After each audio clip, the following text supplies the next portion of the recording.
Vote কেনা বেচা, যারা কিনছেন তারা হারাম দিচ্ছেন, হারামে জড়িত হচ্ছেন। আর যারা মনে করছেন যে না আমি তো চাই নাই, সাইদা দিয়ে গেছে, আমাকে জোর করে দিয়ে গেছে, তারাও হারাম খাচ্ছেন। কারণ আপনি আপনার সত্য সাক্ষ্য দিতে বাধ্য এজ এ মুসলমান। আপনি সাক্ষ্য না দেন সেটা এক জিনিস, সাক্ষ্য দিতে গেলে আপনি মিথ্যা সাক্ষী এমনি দিতে পারবেন না। অতএব এখানে বিনিময় যদি গ্রহণ করেন, মানুষের যদি বাধ্যতামূলক অপরিহার্য দায়িত্ব পালন করতে গিয়ে কোনো উপরি সুবিধা ভোগ করে, এর নাম ঘুষ। আপনি একটা চেয়ারে আছেন, আপনার কাজ এই বিষয়গুলো দেখা, সেটার বিনিময়ে উপরি হিসাবে যেটা আপনি নিচ্ছেন ওটা ঘুষ। এবং এই ঘুষ যাতে সমাজে চলতে না পারে এ ব্যাপারে আমাদের সবাইকে সজাগ থাকতে হবে।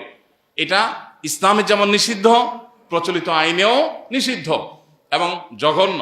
অতএব এই জঘন্য কাজটা বা যেন কোনোভাবে হতে না পারে। আমাদের দেশে নির্বাচনকে ঘিরে লক্ষ লক্ষ কোটি কোটি টাকা খরচ করেন এক একজন প্রার্থী। হ্যাঁ, বড় বড় তাদের সভা সমাবেশ করতে হয়, খরচ আছে বুঝি, কিন্তু এই যে ঘুষ লেনদেনের যে খরচ, এই খরচের জন্য তারা প্রত্যেকে যারা গ্রহণ করবেন ভোটার আর যারা প্রার্থী বা প্রার্থীর লোকজন দিবেন, সবাইকে আমাদের ময়দানে আল্লাহর কাছে আসামি হয়ে দাঁড়াতে হবে। আল্লাহ আমাদের সবাইকে এই ভোট কেন্দ্রিক, নির্বাচন কেন্দ্রিক এই সমস্ত শরিয়া ভায়োলেশন থেকে বেঁচে থাকার তৌফিক দান করুন।